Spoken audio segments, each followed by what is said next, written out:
यहाँ पर हम देखेंगे इकोनॉमिक का जो हमारा टेस्ट नंबर 7 है, ठीक है। जैसा कि आप यहाँ देख रहे हैं इकोनॉमिक टेस्ट नंबर 7, तो इसको देखेंगे क्या यहाँ पर क्वेश्चन पूछा गया है, तो इसको यहाँ पर देखते हैं, ठीक है। टेस्ट नंबर 7 है, तो 6 टेस्ट ऑलरेडी मैं करा चुका हूँ, अभी जस्ट 15 मिनट पहले मैंने 6वां टेस्ट वो अभी अपलोड किया है, तो देख सकते हैं आप। वो 7वां टेस्ट यहाँ पर देख रहे हैं, निम्नलिखित में से कौन से मुद्रा का कार्य है, ठीक है, कौन से जो है मुद्रा के कार्य हैं। देखो जो 7वां पेपर ये मैं करा रहा हूँ, इसके बाद जितने भी कंटिन्यू पेपर हैं वो ज़्यादा से ज़्यादा मैक्सिमम पेपर आज मैं करा दूंगा, ठीक है। तो आप नोटिफिकेशन को ऑन करके रख लीजिएगा, जैसे वीडियो अपलोड करूँगा तो आपको वहाँ पर नोटिफिकेशन दिख जाएगा, ठीक है। तो ज़्यादा से ज़्यादा पेपर मैं आज कवर करा दूँगा वहाँ, तो आप ये कंप्लीट कर लेंगे, रिविजन कर लेंगे, ठीक है।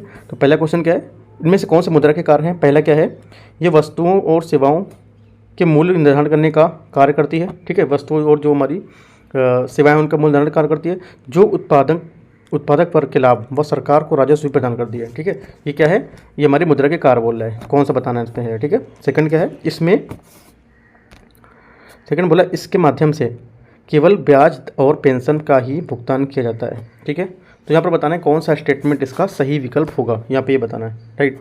तो देखो इसमें क्या बोला, इसके माध्यम, जहाँ पर अब मैं आपको एक बात बताता हूँ, जहाँ पे आपका कोई की पॉइंट लिखा हो, की पॉइंट का मतलब बहुत अधिक हो गया है, और लिखा हो केवल ऐसा कर दिया गया है, केवल एक ही जाएगा दूसरा नहीं जाएगा, एक ही कर सकते हैं दूसरा नहीं कर सकते हैं, राइट। ये इससे अधिक नहीं हो सकता है ना, कि ओनली यही होगा। इस टाइप से जो कीवर्ड मिलते हैं, मतलब कोई एक ही चीज़ को बताते हैं या एकदम एक ही चीज़ पर फोकस करते हैं, तो वहाँ पे क्या ज़्यादा से ज़्यादा मैक्सिमम 70% हो क्या है स्टेटमेंट गलत होता है वो। जैसा कि यहाँ पर क्या केवल ब्याज है, तो 70% क्वेश्चन यहाँ पे क्या ये गलत होने के चांसेस में, अगर आपको नहीं आता है तो आप रिस्क लीजिएगा ये, क्योंकि यहाँ इस चांस में मैं 70% तो मानता हूँ गलत होता है, बट ऐसा भी हो सकता है कभी कभी कि ये ठीक हो जाता है, कुछ 30% चांस में ठीक हो जाता है कि ऐसा है, राइट। तो वो चीज़ अगर आपको नहीं समझ आता है वहाँ पर पेपर में, तो आप इस पर रिस्क ले सकते हैं, ठीक है, केवल वाले पे। तो क्या है यहाँ पे देखो 70% के हिसाब से केवल आपका गलत है यहाँ पर, राइट। तो स्टेटमेंट इसका पहला है, तो पहला यहाँ पर स्टेटमेंट इसका करेक्ट होगा। क्या, वस्तुओं सेवा के मूल्य को निर्धारण करने का निर्धारण कार्य करती है, जो उत्पादक वर्ग के लाभ व सरकार का राजस्व प्रदान करती है, राइट। तो पहला स्टेटमेंट इसका करेक्ट है, तो हमारा करेक्ट आंसर क्या होगा, ए, पहले का ए होगा यहाँ पर, राइट। अगला देखते हैं second number question. Second question बोल रहा है निम्नलिखित पर विचार कीजिए, इस पर आपको विचार करना है। कार्ड भुगतान स्कीम रुपए का संबंध भारतीय राष्ट्रीय भुगतान निगम एनपीसीआई से है, ठीक है। सेकंड स्टेटमेंट क्या है, सेकंड स्टेटमेंट आपको बोला है एनपीसीआई देश में वित्तीय समावेशन के संवर्धन में सहायता करता है। जो एनपीसीआई है जो हमारे देश के वित्तीय समावेशन के संवर्धन में क्या है, सहायता करता है। तो यहाँ पर बताना है कौन सा स्टेटमेंट आपका सही है। ये देखो दो स्टेटमेंट पढ़ने के बाद आप सीधे इस पॉइंट पे आ गए जी कौन सा सही है, आप ये ढूंढा मत कीजिए कहाँ पे आपको कौन सा आंसर है, क्योंकि ज़्यादातर पढ़ने के बाद सीधा सही ढूंढते हैं, यहाँ पे कभी कभी गलत भी पूछ लेता है, ठीक है। तो आपको याद रखना है वो, तो यहाँ पे दोनों स्टेटमेंट क्या है, करेक्ट है, वो करेक्ट आंसर क्या होगा, सी हो गया। तीसरा नंबर क्वेश्चन देखते हैं। तीसरा क्वेश्चन बोला है निम्नलिखित में से कौन सी मुद्रा की विशेषताएं हैं, जो निम्नलिखित में से कौन सी हमारी मुद्रा की विशेषताएं होंगी, आपको यहाँ पर ये बताना है, ठीक है। तो यहाँ पे देखते हैं क्या क्या स्टेटमेंट दिया हुआ है। पहला यहाँ पे स्टेटमेंट बोला है विनिमय आसान हो, ठीक है, स्वीकृति आसान हो, पर्याप्त विभाजन हो और पहचानने योग्य हो, राइट। तो इनमें से बताना है कौन सी मुद्रा की यहाँ पर विशेषताएं होंगी, ये चारों बातें को देखकर, राइट। तो हमारा जो इसका आंसर यहाँ पर होगा, थर्ड नंबर क्वेश्चन है, इसका हमारा आंसर होगा 1 2 3 4, यहाँ पे चारों बातें यहाँ पर सही हैं, ठीक है। तीसरे में क्या है, यहाँ पे चारों बातें सही हैं, ये जो चारों बातें बोल रहा है ये आपकी जो मुद्रा की विशेषताएं हैं उनको दर्शाता है। ये भी है, पर्याप्त विभाजन भी है, पहचानने योग्य है, विनिमय आसान है और स्वीकृति भी आसान है। तो क्या है यहाँ पर ये चारों बातें करेक्ट हैं, राइट। तो तीसरे का आंसर क्या होगा, तीसरे का आपका आंसर होगा सी, यहाँ पर इसका आंसर करेक्ट होगा, ठीक है। तीसरे का सी यहाँ पे करेक्ट होगा। चौथा क्वेश्चन देखते हैं। चौथा क्वेश्चन बोला है वर्ष 1957 में भारत में मुद्रा की दशमलव प्रणाली प्रचलन में आई तथा इस प्रणाली के साथ प्रचलित नया पैसा कब से पैसा हो गया, ठीक है। कहने का मतलब है जो हमारी भारत में मुद्रा की दशमलव प्रणाली प्रचलन में आई थी, इस प्रणाली के साथ ही प्रचलित जो नया पैसा कब से पैसा हो गया, राइट, ये आपको बताना है।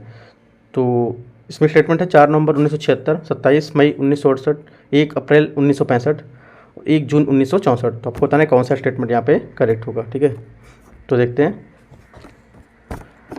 तो यहाँ पे जो हमारा करेक्ट आंसर इसका होगा ये 1 जून 1964, ठीक है, 1 जून 1964 इसका करेक्ट आंसर होगा, राइट। तो यहाँ पर डी इसका क्या है, करेक्ट आंसर होगा चौथे का। अगला देखते हैं 5वां नंबर क्वेश्चन। 5वां नंबर क्वेश्चन यहाँ पर है भारत में निम्नलिखित में से किसको युग्मित का तरल मुद्रा बनाई जाती है, किसको आप युग्मित को तरल मुद्रा जो है वो बना सकते हो। ठीक है, तो इसमें आपको स्टेटमेंट दिया हुआ है, आरबीआई के अन्य जमा राशियाँ, लोगों के पास जमा मुद्रा, बैंकों की मांग जमा राशि या उपयुक्त में सभी। तो यहाँ पर क्या, ये सभी को आप क्या है अपनी जो तरल मुद्रा है उनमें आप ये बना सकते हो। ठीक है, युग्मित कर सकते हो।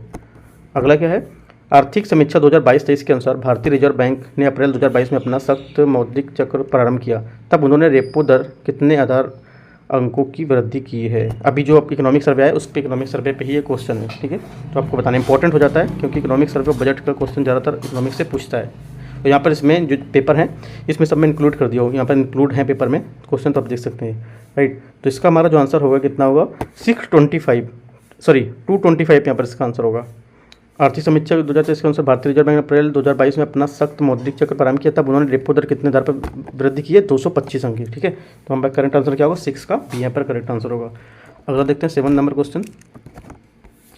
7 नंबर क्वेश्चन बोला है वैध मुद्रा या लीगल टेंडर मनी। ठीक है, लीगल टेंडर मनी या वैध मुद्रा का अर्थ क्या है, किसी देश में चलन मुद्रा धातु मुद्रा से, चेक ड्राफ्ट विनिमय बिलों आदि के रूप में बैंक मुद्रा। ठीक है, वह मुद्रा जो कोई ऋणदाता अपने दावों को निपटाने में स्वीकार करने के लिए बाध्य होता है, या इनमें से कोई नहीं। तो आपको बताना है कौन सा स्टेटमेंट आपका करेक्ट है। तो यहाँ पर सी स्टेटमेंट आपका करेक्ट है क्योंकि वह मुद्रा जो कोई ऋणदाता अपने दावों को निपटाने के लिए स्वीकार करने के लिए वो बाध्य होता है उस पर, तो उसको क्या बोलते हैं, वैध मुद्रा बोलते हैं या लीगल टेंडर मनी बोलते हैं इसको। ठीक है, इंपॉर्टेंट ये बन जाता है। ये भी न्यूज़ में था हमारा जो इकोनॉमिक सर्वे बजट में था, ये भी क्वेश्चन वहाँ से था। ठीक है, अगला देखते हैं 8वां नंबर क्वेश्चन को। 8वां नंबर क्वेश्चन यहाँ पर है, वर्तमान में दिसंबर 2022 तक भारत में का विदेशी मुद्रा भंडार कितना है। ये भी आपका इकोनॉमिक सर्वे का क्वेश्चन है, तो इसको देखना है। जो लास्ट टाइम इकोनॉमिक सर्वे था वहाँ से क्वेश्चन है। ठीक है, तो वर्तमान में दिसंबर 22 तक हमारा जो भारत का विदेशी मुद्रा भंडार था वो कितना था, ये हमारा था 563। ठीक है, 563 बिलियन डॉलर। ठीक है, 563 बिलियन डॉलर, ये आपका यहाँ पे करेक्ट आंसर इसका होगा। 9वां नंबर क्या है क्वेश्चन, ऑपरेशन ट्विस्ट। ठीक है, ऑपरेशन ट्विस्ट संबंध निम्नलिखित कथनों पर विचार कीजिए। ऑपरेशन ट्विस्ट है, ये क्या है, इसे पहली बार वर्ष 1961 में लाया गया। सेकंड स्टेटमेंट, ये अमेरिकी डॉलर को मजबूत तथा अर्थव्यवस्था में नकदी प्रवाह को प्रोत्साहित करता है। तीसरा स्टेटमेंट, इससे अल्पकालिक प्रतिभूतियों को दीर्घकालिक प्रतिभूतियों में परिवर्तित किया जा सकता है। तो आपको बताना है इनमें से कौन सा स्टेटमेंट आपका करेक्ट होगा। राइट, तो यहाँ पर देखते हैं कि हमारा इसमें जो स्टेटमेंट है कौन सा स्टेटमेंट यहाँ पर करेक्ट होगा। पहला बोला है ओनली 3 या 1 2 3, तो यहाँ पर तीनों स्टेटमेंट इससे करेक्ट हैं। ये जो तीनों बातें लिखी हैं मैं आगे नहीं जाना चाहता हूँ क्योंकि टाइम भी कम है, मैं सिर्फ आपको जो आंसर हैं वो यहाँ पे बता देता हूँ। ये तीनों बातें करेक्ट हैं यहाँ पर। इससे पहली बार 1961 में लाया गया, ये भी करेक्ट है। अमेरिकी डॉलर को मजबूत अर्थव्यवस्था में नकदी प्रवाह प्रोत्साहित करता है, भी ठीक है। इससे अल्पकालिक प्रतिभूतियों और दीर्घकालिक प्रतिभूतियों को परिवर्तित करता है, ये भी आपका ठीक है। तो तीनों स्टेटमेंट आपके यहाँ पर क्या है, करेक्ट हैं, फर्स्ट सेकंड और थर्ड। तो यहाँ पर आपका बी स्टेटमेंट आपका करेक्ट हो जाएगा। ठीक है, अगला देखते हैं 10वां नंबर क्वेश्चन और लास्ट क्वेश्चन होगा ये। 10वां नंबर क्वेश्चन बोला है निम्नलिखित पर विचार करना है। ठीक है, निम्नलिखित पर विचार कीजिए। स्थायी जमा सुविधा स्टैंडिंग जो आपका डिपॉजिट है, ठीक है, जो फैसिलिटी है उसकी 2017 में उर्जित पटेल की समिति रिपोर्ट प्रस्तुत की गई थी इसमें। राइट, क्वेश्चन क्या है, क्वेश्चन देखा नहीं मैंने, इसके क्वेश्चन देख लेता हूँ। हाँ, क्वेश्चन यही है, मतलब इन बातों पे आपको क्या विचार करना है। क्या ये जो बता रहे हैं क्या उर्जित पटेल समिति ने 2017 में ये लाई गई थी, ये बोल रहे हैं। नगद कोष अनुपात सीआरआर को भारतीय रिजर्व बैंक 1934 के अधिनियम के तहत लागू किया जाता है तथा ये सभी बैंकों के लिए अनिवार्य है। ठीक है, तो आपको देखो पता होगा सीआरआर और इसके जो आरबीआई के बारे में, उसके बाद में रिपोर्ट, तो इंपॉर्टेंट क्वेश्चन बन जाता है थोड़ा सा ये। ठीक है, स्टैंडिंग डिपॉजिट फैसिलिटी जो इंपॉर्टेंट है, सीआरआर भी आपका इंपॉर्टेंट है। यहाँ से सीधे से क्वेश्चन आपसे नहीं पूछेगा सीआरआर क्या होता है और स्टैंडिंग डिपॉजिट फैसिलिटी क्या होता है, तो आपको स्टेटमेंट देकर क्वेश्चन पूछेगा, कोई आपको पॉइंट दे देगा वहाँ से, ठीक है, करंट अफेयर्स का, और उससे आपको स्टैटिक जाके पूछेगा क्वेश्चन। ये क्वेश्चन पूछने का तरीका होता है, आपको एक करंट से दे देगा, एक स्टैटिक से दे देगा, वहाँ से जाकर क्वेश्चन पूछेगा। ठीक है, तो देखो एक स्टैटिक का क्वेश्चन दे दिया, उसके बाद एक करंट का दे दिया ऊपर 2017 का। तो यहाँ से क्या है, इसमें आपका करेक्ट आंसर होगा ओनली 1, यहाँ पे करेक्ट इसका आंसर होगा। ठीक है, ओनली 1 क्या होगा इसका करेक्ट आंसर होगा। तो करेक्ट आंसर क्या है, ओनली 1, एक इसका करेक्ट आंसर होगा ए। तो यहाँ पर 10 क्वेश्चन पूरे हो गए। तो आपको मैं अगला जो पेपर है टेस्ट नंबर 8 वो भी मैं जल्द ही लेकर आ रहा हूँ कंटिन्यू। तो टेस्ट 7 मैंने यहाँ पे पूरा करा दिया, टेस्ट 8 भी यहाँ पे मैं लेके आ रहा हूँ। ठीक है, तो कोई डाउट होता है तो आप नीचे कमेंट में पूछ सकते हैं। बाकी जितना टेस्ट पेपर करा रहा हूँ 10 क्वेश्चन ऐसे करके आपके करीब 80 से 90 क्वेश्चन आपके यहाँ तैयार हो जाएंगे। हर जो इसका पॉलिटी है, हर सिलेबस का पॉलिटी इकोनॉमिक है, हर सब्जेक्ट का। ठीक है, तो वो सब के आपके 100 क्वेश्चन करीब आपके यहाँ तैयार हो जाएंगे। वो ज़्यादा टाइम भी आपका नहीं लग रहा है, 7 से 8 मिनट का वीडियोज़ है, वहाँ से आप ज़्यादा से ज़्यादा क्वेश्चन को कवर कर पाएंगे। राइट, कोई डाउट होता है तो आप नीचे कमेंट करके पूछ सकते हैं, कुछ पूछना है, कुछ आपको हेल्प लेना है, कुछ भी है, कुछ आपको नहीं समझ आ रहा है तो वो आप नीचे कमेंट में पूछ सकते हैं, तो आप टेलीग्राम पे भी मैसेज कर सकते हैं। ठीक है, all the best, thank you.